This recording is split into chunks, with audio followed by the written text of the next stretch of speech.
요한복음 19장 25절에서 26절 말씀 우리 한 목소리로 읽겠습니다. 시작.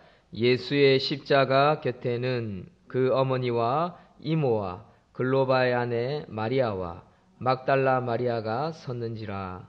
예수께서 자기의 어머니와 사랑하시는 제자가 곁에 서 있는 것을 보시고 자기 어머니께 말씀하시되 여자여 보소서 아들이니이다 하시고 또 그 제자에게 이르시되 보라 내 어머니라 하신대 그때부터 그 제자가 자기 집에 모시니라.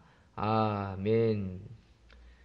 가족임을 인식시켜 주셨다라는 제목으로 하나님 말씀 증거하겠습니다. 예수님께서 십자가 위에서 세 번째 말씀하셨습니다. 가상 7원 중에 세 번째 마디입니다. 이 세 번째 마디의 핵심은 바로 가족임을 인식시켜 주셨다는 것입니다. 가족임을.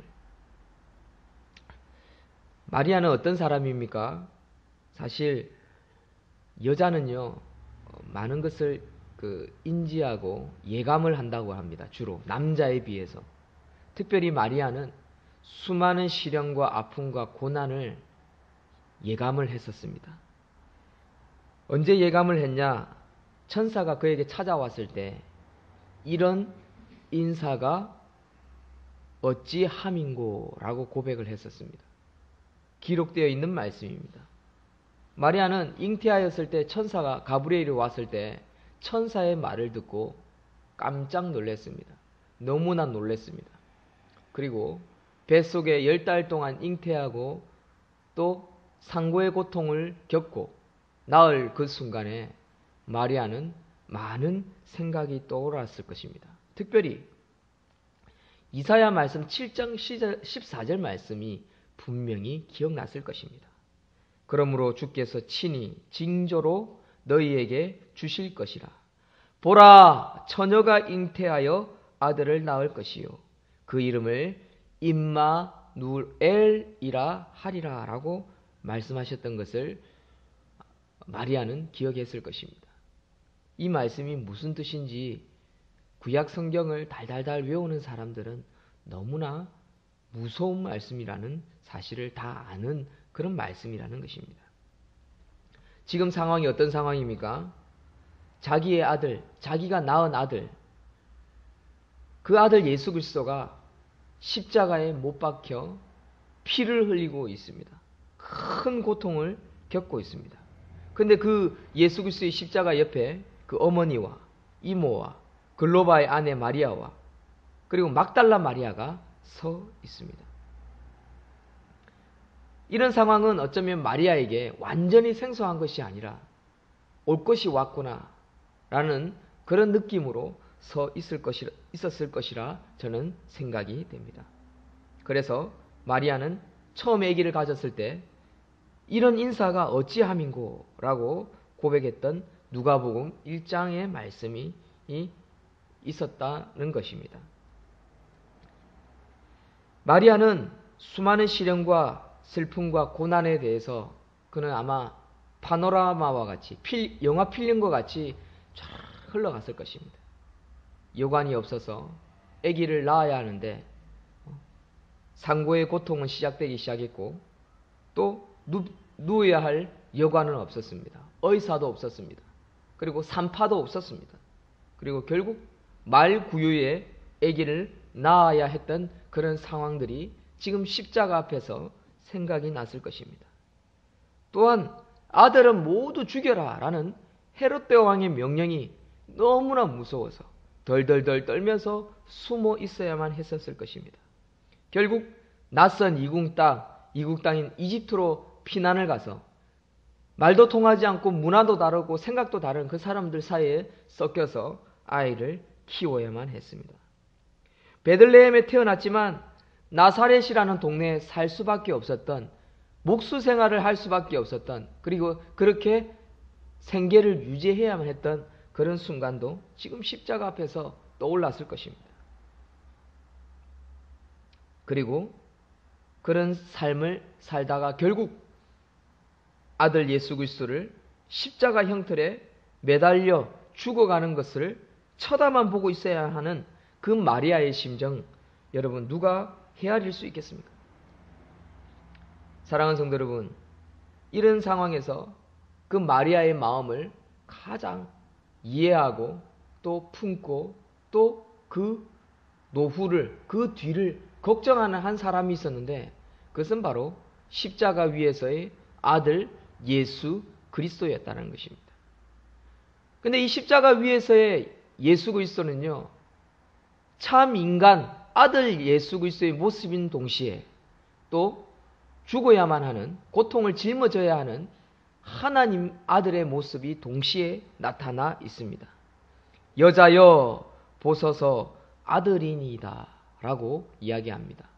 여자여 라고 부르는 것은요, 신성을 의미하는 것이죠. 여러분, 예수님이 그 어머니를 무시하는 말이 아닙니다. 요한복음에 보면 거의 대부분 마리아를 부를 때 여자여 여자여 라고 이야기하는 대목들이 나옵니다. 이것은 불효하는 자식의 모습을 보여주는 것이 아닙니다. 여러분들 잘 아시는 것처럼 요한복음의 핵심은 뭡니까?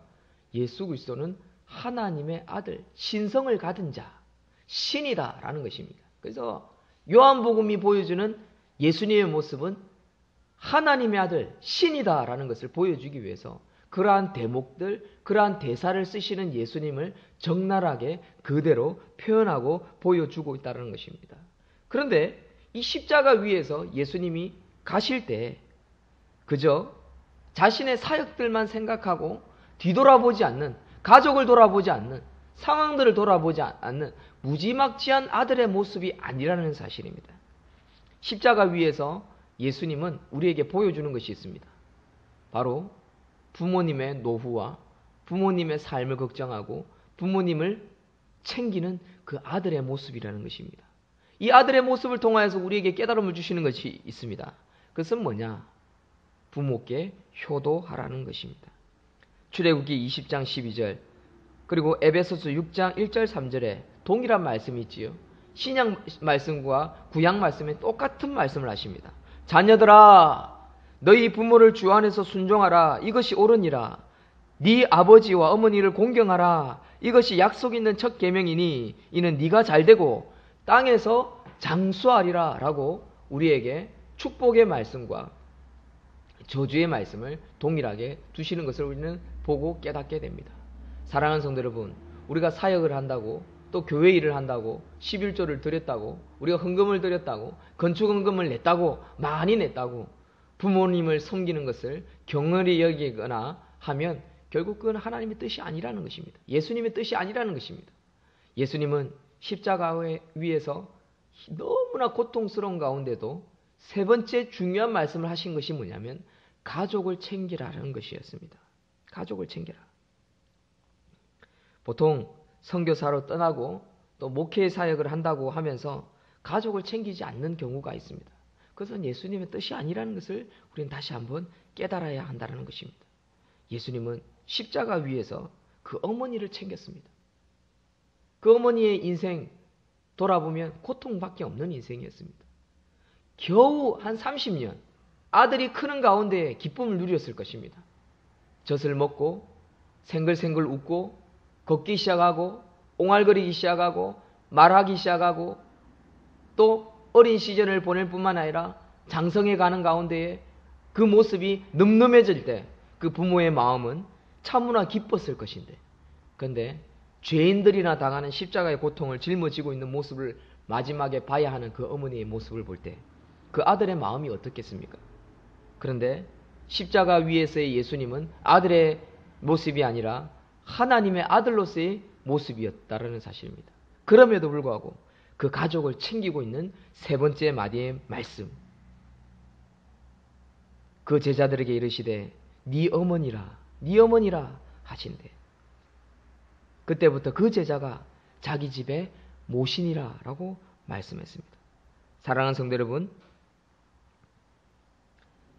우리의 부모를 잘 섬길 수 있는 저와 여러분들이 되시기를 주의 이름으로 축원드립니다. 아멘. 두 번째는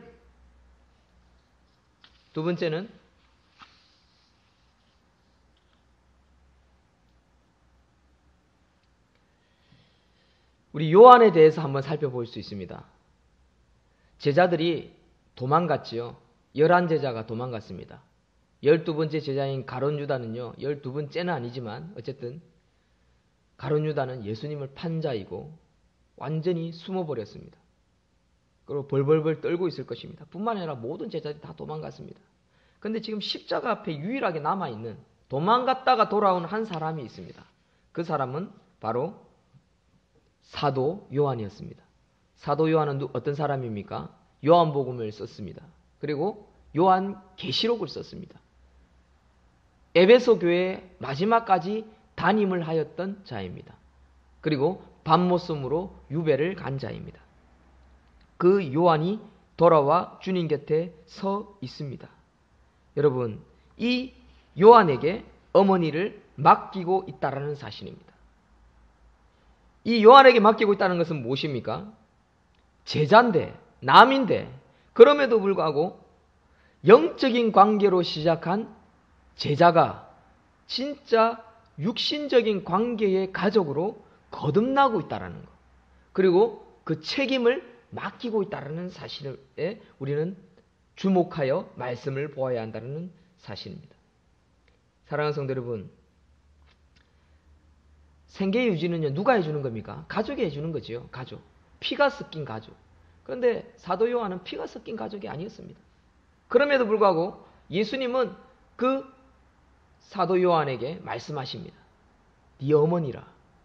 그리고 성경 말씀에 뭐라고 되어 있습니까? 그 제자가 자기 집에 줄곧 모셨다라고 이야기합니다. 그래서 나중에 우리는 그걸 알지요. 에베소 교회에서 마리아가 소천합니다. 에베소 교회는 어떤 사도가 목회자로 끝까지 담임을 하였습니까? 바로 사도 요한입니다. 그러니까 자기 어머니니까 자기 교회에 모신 것입니다. 그리고 마리아가 그것에서 소천할 때까지 그곳에서 기도하였습니다. 그러니까 그 교회가 마리아, 예수님의 어머니가 계시니까 점점 흥황하여져 가고 대형교회로 커갔다는 것을 우리는 에베소 지역을 통해서 우리는 살펴볼 수 있었던 것입니다. 사랑하는 성도 여러분, 영적인 관계로 끝나서는 안 됩니다. 육적인 관계로 깊은 가족애로 거듭나야 하는 것이 영적인 참 공동체라는 사실을 인식하고 깨달을 수 있는 저와 여러분들이 되시기를 소망합니다. 가족임에도 불구하고요, 떨어져 살면서 우리가 서로 그냥 깜깜이 잊어버리고 살아가는 하는 것이 참 많습니다. 그건 하나님의 뜻이 아니라는 것입니다. 그래서 자꾸만 멀리 살면 살수록 편하다, 좋다라고 말하는 사람들이 있는데 그건 세상의 말들입니다. 멀리 살면 살수록요, 정과 사랑은 가족에는 떨어질 수밖에 없고 멀어질 수밖에 없고 남보다도 못한 관계가 될 수밖에 없는 것입니다.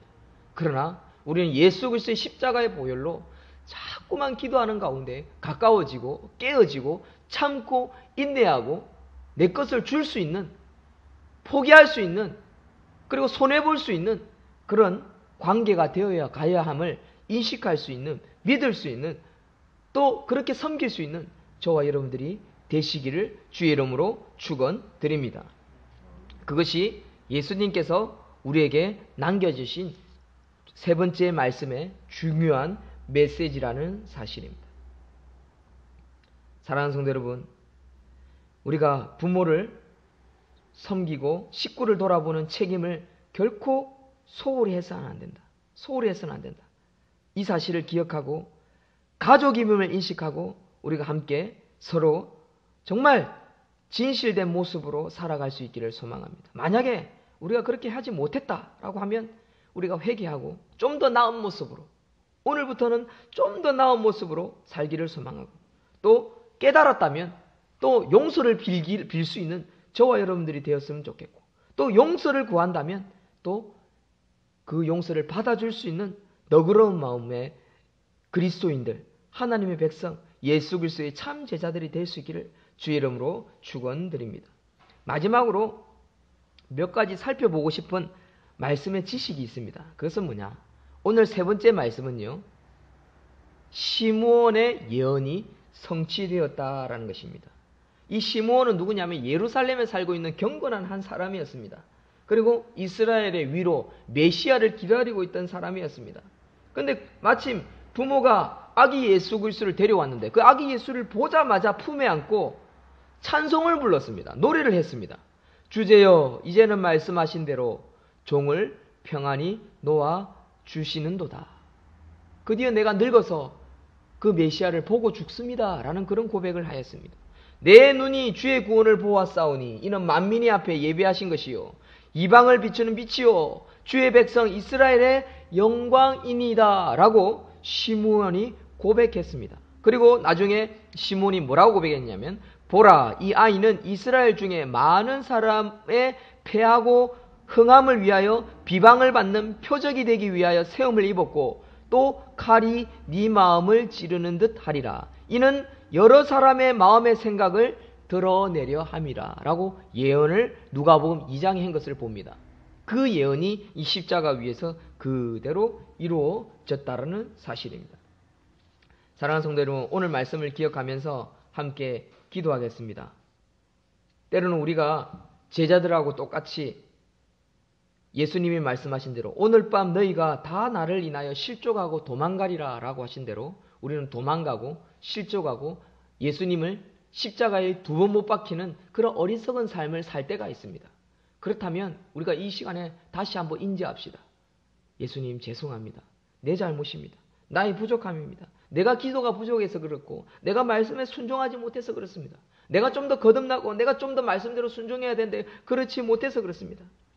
우리가 이렇게 인식하고 고백하고 조금씩만 더 참고 인내한다면 아름다운 가정, 아름다운 교회, 행복한 지역, 행복한 사회를 만들어갈 수 있는 그런 그리스도인들, 빛의 사역들을 감당할 수 있고요, 소금의 사역들을 감당할 수 있음을 인지하고 이 아침 시간에도 아멘으로 화답하며 부르짖어 기도할 수 있는 저와 여러분들이 되시기를 주의 이름으로 축원드립니다. 기도하겠습니다. 하나님 아버지 감사합니다.